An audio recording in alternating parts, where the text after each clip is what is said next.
Good morning everyone. Welcome to Ujjwala IAS Academy. So we are trying to cover current affairs in the form of MCQs for helping you in the upcoming exam of UPSC Prelims 2020. So today we will discuss the MCQs of 29th April. But before that, you can download these PPTs from the link given in the description box below. Also, you can join us on our Telegram channel. And please do take a pause when you see question on the screen, answer it first and then see the explanation part and try to get at least 7 questions correct out of 10. So before starting the MCQs, let's see the topic which we are going to cover in today's MCQs. So here are the 10 topics we are going to cover today. So watch the full video. Let's start our today's MCQs with question number 1. And question number 1 is with reference to reservation in India. Statement first. The Indira Sehwani case of 1992 fixed the limit on reservation in India. Second, however, in the case of scheduled tribes, the limit can be extended to provide them 100% reservation. So here statement first is correct. The second is incorrect. So option will be A, that is 1 only.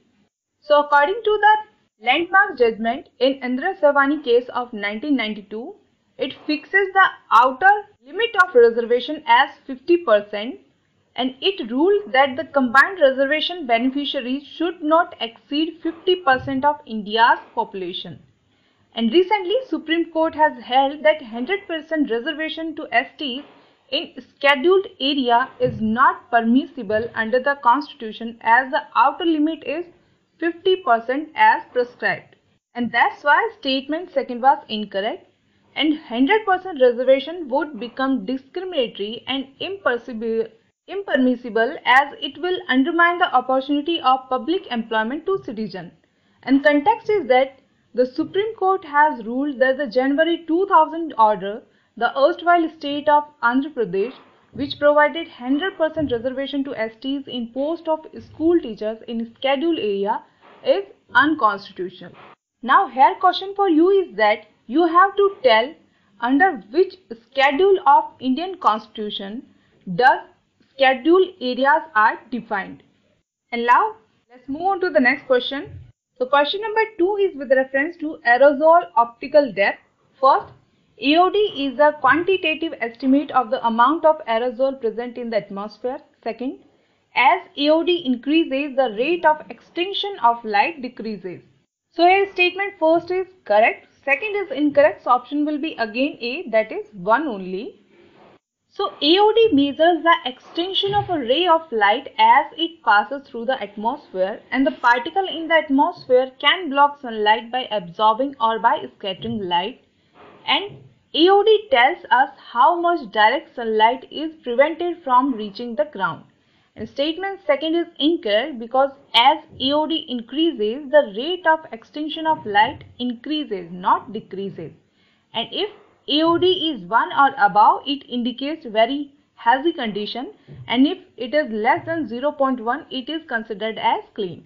And the context is that recently NASA announced that the air pollution in Delhi has reached 20 years low with AOD of 0.1 amid lockdown as compared to 0.7 earlier. So this could be deemed as a positive news. Now question number 3 is with reference to Ravi River. Statement first, Ravi River is a transboundary river originating in Jammu and Kashmir. Second, the waters of Ravi are allocated to Pakistan under the Indus Waters Treaty 1960.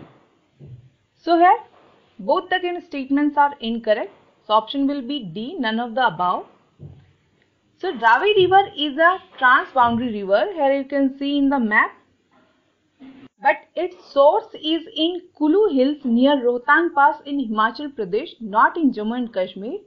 And it is one of 6 rivers of the Indus system in Punjab region, and it drains the area between the Pir Panjal and Dholadar range, whereas waters of the Ravi are allocated to India under Indus Waters Treaty 1960, not to Pakistan. So both the given statements were incorrect, and the context is that the BRO, that is Border Roads Organization, has completed the construction of Kosowal Bridge under Project Chetak recently. That's why Ravi River is in news. Now question number 4 is, which of the following countries is the world's largest recipient of remittances? So the correct answer is, it is India. So option will be C. So India received around $79 billion as remittances from Indians abroad in 2018-19, and it makes India largest recipient of remittances in the world, and the highest number of Indians abroad are living in UAE and followed by Saudi Arabia and US, and remittances increase the country's foreign exchange reserve and also help in current account deficit funding. And the context is that the World Bank expects remittances to South Asia will drop by 22% due to COVID-19, whereas Europe and Central Asia account for 28% decline. Now question number 5 is, Noor military satellite recently news has been launched by which of the following countries? So the correct answer is, it is Iran. So option will be C. So Noor is Iran's first military satellite, and the satellite reached an orbit of 425 km after being carried by a 3-stage gas launcher, meaning a system used both liquid and solid fuel, and the satellite was launched by Iran's Islamic Revolutionary Guard Corps. An important thing is that this corps have been designated as terrorist organization by US in 2019. So the question becomes very important. Now question number 6 is, why have global sugar prices also collapsed? Consider the following statement. First, demand supply mismatch. Second, closure of restaurants, wedding and other social functions. Third, people avoiding ice cream and sweetened cold beverages. Fourth, declined oil prices have also adversely impacted global sugar prices. So here all the given statements are correct. So option will be D, all of the above. So the shrinking crude prices appear as a big factor behind decline in the sugar prices, and the juice from crushing sugar cane can be crystallized into sugar and fermented into alcohol earlier. And when oil prices were higher, meals, especially in Brazil, tends to divert cane from making ethanol, for making ethanol that is used for blending with petrol. But due to lockdown, there is a reduction in offtake of alcohol, be it potable liquor or ethanol for blending with petrol.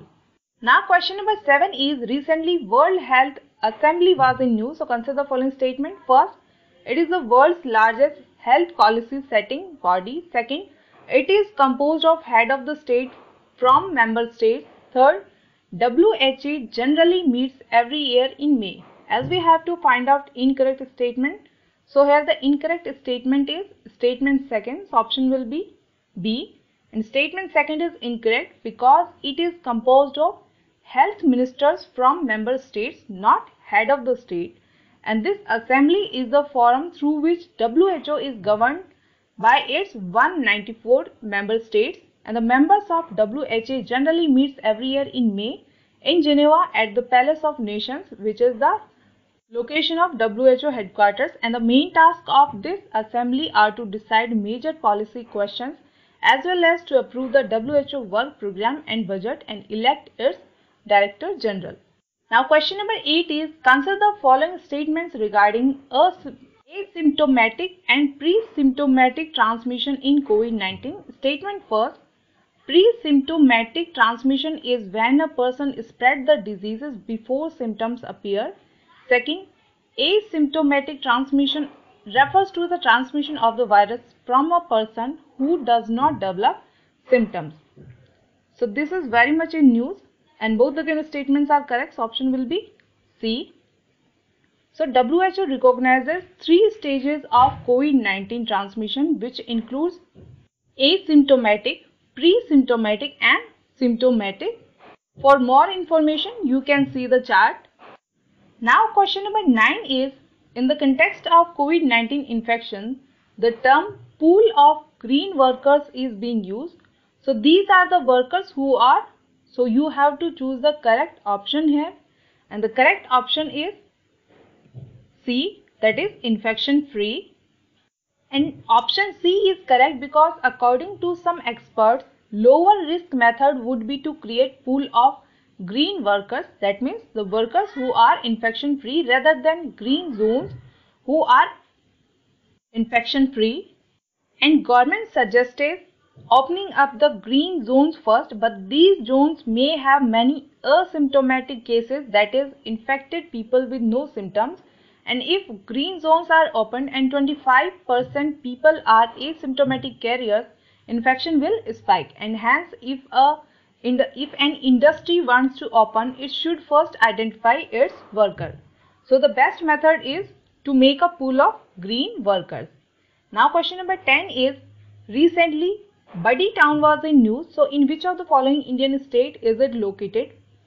So the correct answer is Himachal Pradesh. So here is the map is given and you can see Buddy Town is near to Shimla and it is India's biggest pharma hub and home to major companies that produce numerous essential drugs for domestic and export markets. But it is in red zone and otherwise it is being allowed production. So that's all in our today's MCQs. Hope you guys are liking the lecture. And if you want to contact us, you can contact through the given details. We are always open to listen your genuine queries. Also subscribe our channel and press the bell icon to get the latest update of the videos. Please like, comment and share the video. And if you want information regarding UPPSC examination and its test series 2020, you can also contact us.